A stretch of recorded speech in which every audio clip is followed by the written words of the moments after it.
Kusile bogogo, kusile bomkhulu, makhosi amakhulu siyabingelela. Undaba ezitha lokhulumayo, Gidawo yalehaha, inkosazane yamanzi eza ngemvula.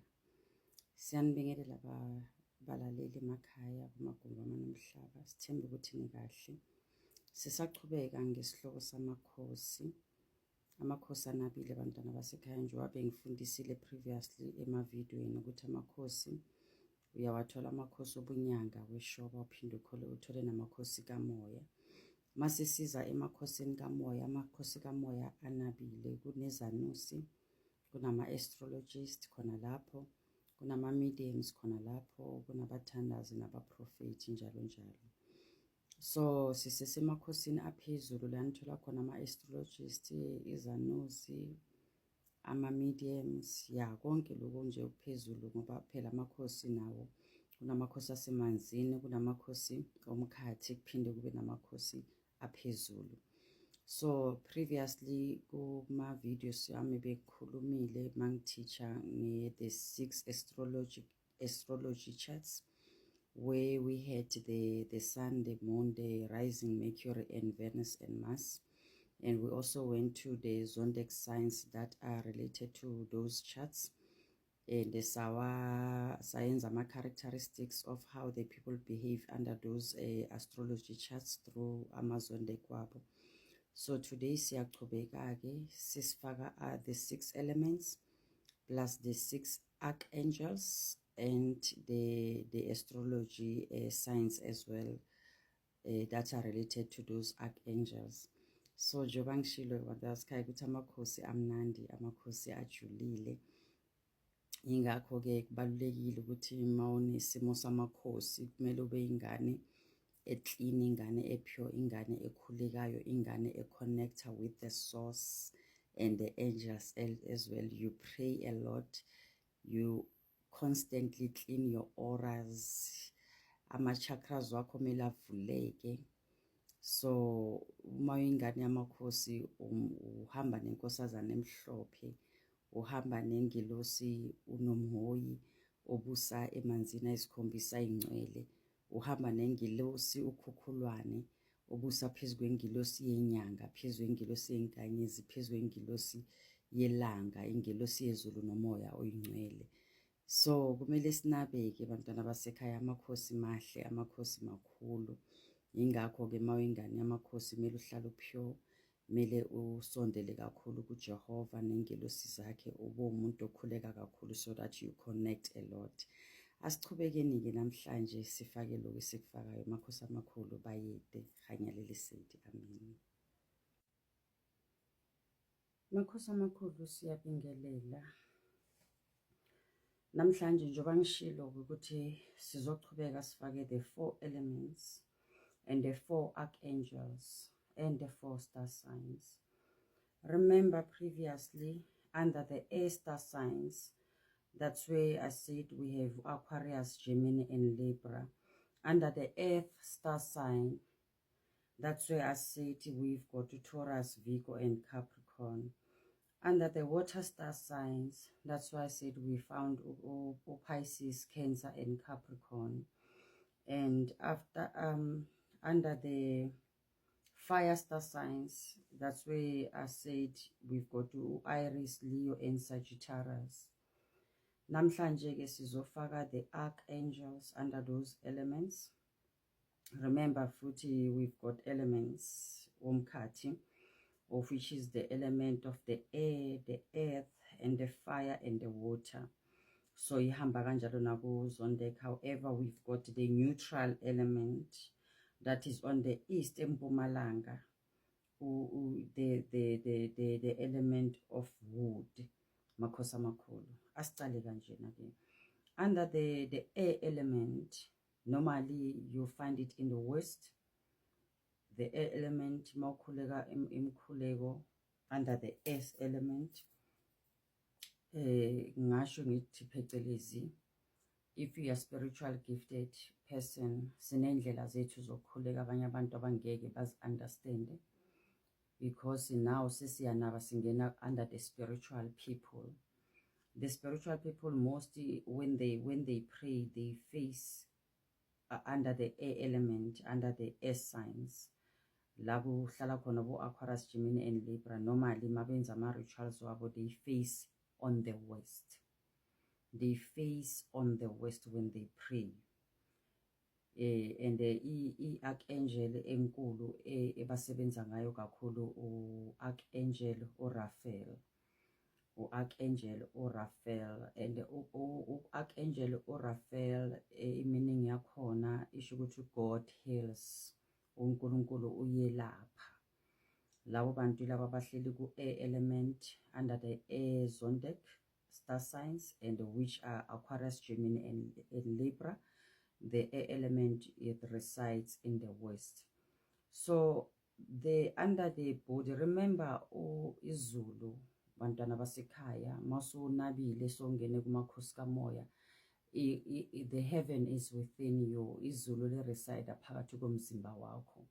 And those people under the air element, izulu labo elikhulu, body parts are ruled. The air element is the lungs and the large intestine. Abantu bakhona mawuthi uyabheka masekufika isikhathi sokuthi bandlule la emhlabeni, most yabo uyezwa ukuthi bahanjwa babanokundlula ngesimo sama lungs, or maybe babe nesimo esingaphatheki kahle ku large intestine. So sisazonaba futhi ngamakhosi ukuthi nginifundise ukuthi how you purify those elements ukuthi uphile isikhathi esingathi side. So let's continue. Under the body of the air element, we find the lungs and the large intestine, and the star signs that are ruled by the air element. And the air zodiac also is Aquarius, Gemini and Libra. And when they do their rituals, they normally face the west. And the archangel yabo, as I said earlier, it's Ingiloso Archangel uRaphael. That means God heals. And then the archangel uRaphael, he sends the breath of God into material world as the healing light. He sends the breath of God into the material world as the healing light. He spread the godly wisdom through the healing light, and his light heals and gives strength to restore the contact with to restore the contact with the order of the higher level light.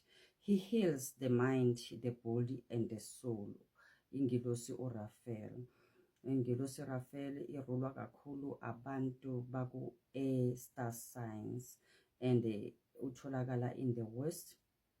And as I said that he spread the godly wisdom through the healing lights, and his lights heals and gives strength to restore the contact with the order of the higher level light. He also heals the mind, body, and soul.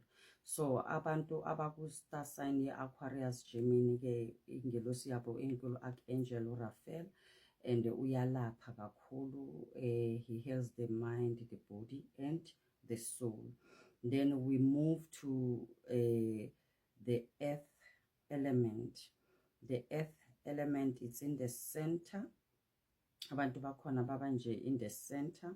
When they pray, they look up in the sky. Their element is up in the sky. When they pray, yabona mawukhuleka usehlane uvula izandla zakho, you just face the center. You up in the sky. That means you can face everywhere you wanna face. You are all over because you are the earth element. You can face the east, the south, the north, the west, njalo njalo. And you can, but normally you face up in the sky. And the archangel that rules the earth element is Archangel Uriel. That means God is light. Archangel Uriel, that means God is light. The star signs that resides there are the earth star signs of Taurus, Virgo, and Capricorn. And then the earth element in the body, it resides on the stomach and spleen. The stomach and spleen. So abantu bakhona normally mabangaphathekanga kahle if ama-orals wabangcolile, they complain through the stomach and spleen. So abantu kumele baziklineke lapho ama-elements wabo ukuthi bahlale ba-healthy ngaso sonke isikhathi. And then the Archangel Uriel, he is whispering words of encouragement and diverts when you and he also diverts when your mind is clouded with doubts. He's like when your mind is clouded with doubts, udoubt kakhulu, kuba ngathi yeah, awusi comfortable, you are not confident with what you are doing. That's why Archangel Uriel, he will whisper the words of encouragement to you. And he also ensures that you find a balance and peace and sanity of God. Makhosi amakhulu, labo bantu labo, abo Taurus, Virgo, and Capricorn, they are in the center. Archangel Uriel means the light, and when they can face everywhere when they pray, but kakhulu they face up in the sky when they pray. And kakhulu abantu abahlushwa ispleen and the stomach, abantu bakhona kumele ba-try ukuthi ba-check-e kakhulu ukuthi lezo zinto azibahluphi, zihlala zi-healthy, ukuthi babe nempilo ende. Makhosi amakhulu. As I said, the Archangel Uriel, he ensures that you find a balance and peace and sanity with God. And he's also whispering the words of encouragement. You are very clouded with the doubts empilweni yakho. Makhosi amakhulu. Sesiyahamba-ke siya kudo water element. The water element is guarded by the Archangel Gabriel. Normally abantu baku-water element, when they pray or when they manifest or when they do rituals, they face the north. And ama-star signs that are residing in the water element, it's Pisces, Cancer, and Capricorn. And the body where it resides, it's gallbladder and kidney and the speech. So gallbladder, kidney, and the speech, abantu bama water signs most of the time mawube bayagula, bagula through ama gallbladder, the kidney, and baba nenkinga yani ye speech. And then the Archangel Gabriel, mawukhuleka kuye yena, ngingathini, if they are those gallbladder and kidney, if they are unbalanced, Archangel will be okay. Let me start like this. Since you are ruled by the gallbladder and the kidney, if they are unbalanced, and that means you'll be controlled by fear. Uzohlala uthuke kakhulu. Your gallbladder and the kidney mazingase right and the speech, you'll be controlled by fear. Uzohlala uthukile, umuntu ongathi uhamba uthukile. Then the Archangel Gabriel, he will balance those elements and removes the fear nguwe mawukhuleka kuyena. And Archangel Gabriel is also the angel of pregnancy and birth and children. Kakhulu abomama abangatholi, abasesimeni sokuthi bangatholi abantwana, u-Archangel Gabriel uyabanceda kakhulu ngoba remember the Archangel Gabriel uhamba nama-water sign, and ama-water sign, isibeletho ingane mayizalwa ihlala phakathi kwamanzi. So that's why u-Archangel Gabriel kube wuye umuntu onamandla kakhulu for abantu abakakhona ukuconceive abantwana, or noma ngabe so-conceivile, mawufuna umntana wakho ukuthi abe protected inside the womb, because the womb isarandwe amanzi. Kula akungena khona u-Archangel Gabriel a-protecte umntanakho, noma unenkinga yokuthi manje soyozala, unesimo sokuthuka, uye-ke futhi okhuleka kuye ukuthi akusize ukuthi ukhone ukuzala kahle, kungabi nama-complications. And futhi yena u-Archangel Gabriel yingilosi yabantwana kakhulu uma basesebancane, ukuba protector ukuthi bakhule baze bagcine babe abantu abadala. Makhosi amakhulu, angazi ukuthi ngibe kahle mangithi abantu abadala kuthile abantwana baze bakhule. Makhosi amakhulu. So Archangel Gabriel ama-characteristics wakhe uhelpa kakhulu abantu abakhulelwe, their pregnancy, and the birth and the children. And he also helps if you are having trouble with speaking up, or maybe putting something into words. Mangothi uyabheka abantu bakuma-water sign bayangingiza, kunalento esibiza ukuthi ukungingiza. Uthola umuntu wakhona he's intelligent or she's intelligent, but uba nenkinga ye-speech. So the Archangel Gabriel, he also assists in those regards. He'll also help you to find the right way to say a speech or to say a word if you are struggling. So he's also the angel of speech. Makosa makhulu siyabonga. Then we go to the fire signs and the fire element. Abantu abaku fire signs and fire elements, normally when they do ama-rituals wabo, they face the south. That's where you uthola Archangel or Michael. Star signs that are residing on the fire signs and the fire element is Aries, Leo, and Sagittarius. And the Archangel Michael rules the heart and the small intestine in the body. The heart and the small intestine. Abantu bakhona normally noma ngabe bagula around those things, baba nesifo senhliziyo or the inkinga lapha kuma small intestines wabo. And then the Archangel Michael, he is responsible for the rain as well. Mase sikhuleka lapha sikhulekela imvula ke uyo muntu responsible for the rain, siyakhuleka ku Archangel Michael, and he's the great protector as well. Mawufuna i-protection, makube uzibona usengozini, uyakhona ukuza u-Archangel Michael akuprotect, and the most powerful angel uyeke futhi u-angel uMichael. He's very powerful, he is the protector, and uyokhona ke futhi mase sikhulekela imvula asilethele imvula. You call him when you need a protection of any kind, if you are scared or concerned for your safety. As I said, ukuthi uyo umuntu protectayo kakhulu. He also offers the courage and guidance when you feel lost. Yabona mawusulahlekile nje ungasese right, ubona ngathi izinto zakho ayihlangane, you call upon Archangel Michael, as he offers the courage and guidance when you feel lost. He loves to help healers to perform their work. Mawumthandazi noma uyinyanga noma udokotela noma unesi, uyathanda nje ukuthi akusize lapho khona ukunceda abantu umsebenzi wakho ube muhle. That is the Archangel ubani uMichael. And when you do his rituals, you face the south, and abantu reside kakhulu under that Archangel, it's Aries, Leo, and Sagittarius. And balaleli, it doesn't mean ukuthi nina ke makube uku-water sign you can't pray under Archangel Raphael or Archangel Uriel or Archangel Michael. That means as umthandazi you can pray. Remember, as umthandazi you must interact with all four elements.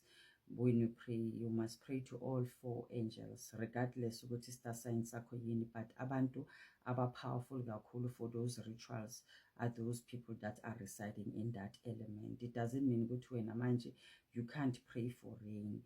It doesn't mean wena manje you can call upon the Archangel Raphael for the healing. You can do that, but abanikazi baleyo angel leyo kakhulu abareside kuyo Aries, Leo, and Sagittarius. Makosa makhulu. So now we go to the angel of wood, uNathaniel, Archangel Nathaniel, and he is on the east. Lapho wonke umuntu ke, all of us, we call upon the Archangel Nathaniel, because Archangel Nathaniel uhlala in the neutral body of us, in the liver, uhlala in the liver kakhulu, and he helps you to understand that his conscience has no limit and that all knowledge resides in it. His conscience has no limits and all knowledge resides in it. unokuba khona futhi ku-gallbladder, aphinde abe khona lapha ku-liver. And mangathi uya-check-a abantu abahlala kakhulu abama-gallbladder, ama-water sign. Ama-water sign, that's why normally we say they are highly spiritual, because bona bahamba ngengilosi uNkulunkulu ucobo lwakhe, ngoba uNathaniel, he's a neutral angel for everybody. And yena-ke it's a wood, ucontroller a wood kungaba yihlahla, yonke lento esinayo, iy'tshalo, yonke into esinayo. Mawuthi uyabheka ama-water signs, most nabo bayangena lapho ey'hlahleni, yonke lento leyo.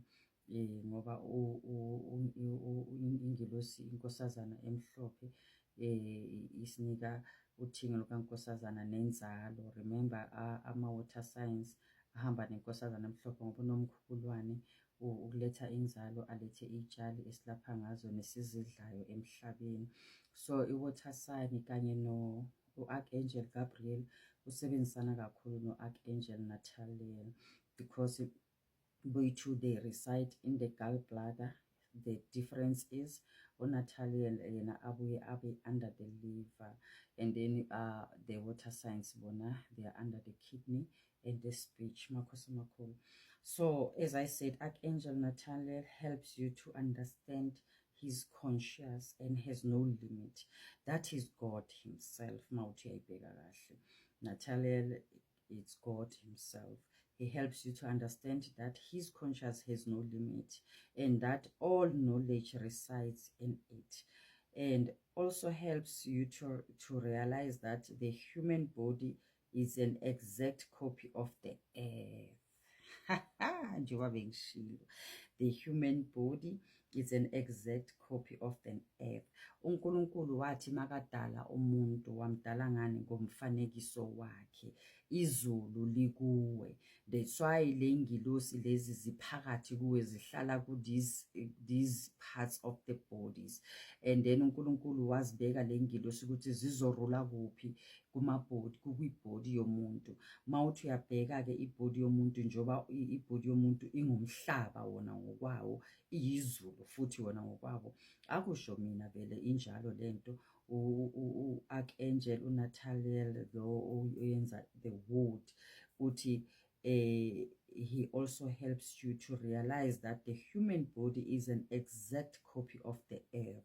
Mawuthi uyacheka-ke, that's why all these angels are resides inside the body. That's why when you are spiritual, you constantly need to clean your auras. You also constantly need to clean your chakras. Ukuthi i-third eye yakho ikhona ukuvuleka. Ngoba ama-chakras wakho mawaclean wonke, all these angels they become active.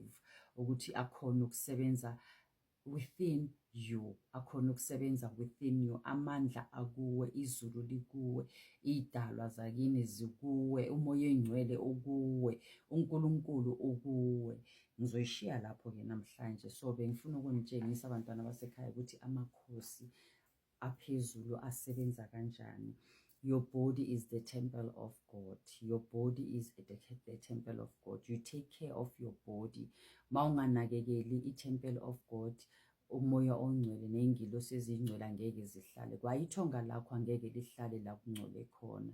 Mawumuntu wesimame, kumele unakekele umzimba wakho, awuphi noma ubani, ngoba ungcolisa umsamo wakho. Awuphi noma ubani umzimba wakho, ngoba ungcolisa umsamo.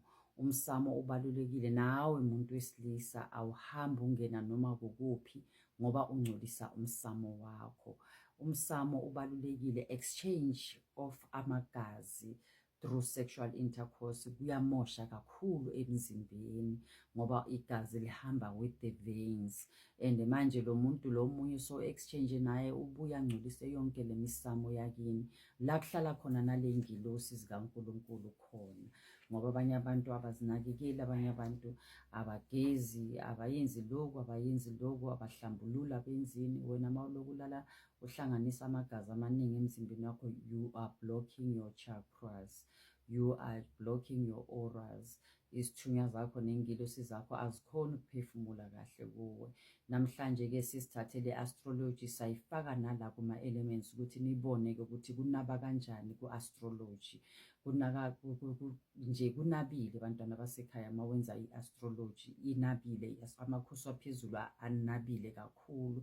Kumele u-understande the zodiac ukuthi ihamba kanjani. The zodiac, how people relate to the archangels, how people relate to God himself and the Holy Spirit. Zonke lezi zinto zihleli kuwo, even the elements kuwe. Noma ngabe ihlane awuli kuyo, ihlane liphakathi kuwe. Noma intaba ungayi kuwe, intaba iphakathi kuwe. What's the point of going ukuya ehlane wena ungahlanzekile? What's the point yokunyuka intaba uthi uyokhuleka wena ungahlanzekile, ama-chakras wakho angahlanzekile? What's the point yokungena emanzini wena ungahlanzekile? Ngoba kumele uqale kuhlanzeke umzimba kaJehova, kumele kuhlanzeke izulu likaJehova, umhlaba kaJehova. Njengoba ngishilo-ke ukuthi we've got 5 elements and each embodies part yethu i-reside to those 5 elements. So take care of yourself, the spiritual child. Take care of yourself ukuthi into zakho zizokhona ukuqhuma kahle. Yazi masintshela noma sesiniletha nizokhula la kithi sinikhuza anilaleli ukuthi ube clean, especially when you are in the awakening. It's very crucial ukuthi ube pure and clean. Ungahlangani nomuntu wesilisa noma wesifazana. Clean ama-chakras wakho, allow the Holy Spirit and the process to take course. Ngoba uma ungalaleli ungakwenzi konke lokho, you are delaying yourself. Nayibona njalo, izulu likuwe, umhlaba ukuwe, ingilosi ziphila phakathi kuwe, uNkulunkulu ukuwe, yonke into ikuwe bantwana basekhaya. So kubalulekile ukuthi uzazi ukuthi ubani, uhlale upure, especially when you are spiritually gifted, ukuthi into zakho zizochuma kahle. Ngizoma la namhlanje undaba ezitha lokhulumayo ngitawu yalehaga, inkosazana yamanzi eza ngemvula, amakhosi amakhulu. Besiphezu kwaso-ke isihloko samakhosi aphezulu. Siloku siyachubeka kanjalo, amakhosi amakhulu uNkulunkulu abenani, inkosazana emhlophe benani, ngilosi unomhoyi oyingcwele obusemanzini ayisikhombisa abenani, ngilosi ukhokholwane oyingcwele obusa kwingilosi yenyanga, ngilosi yenkanyezi, ngilosi yelanga, ngilosi yezulu elingcwele abenani, makukhanye makuvuleke bayede, amakhosi amakhulu. Amen.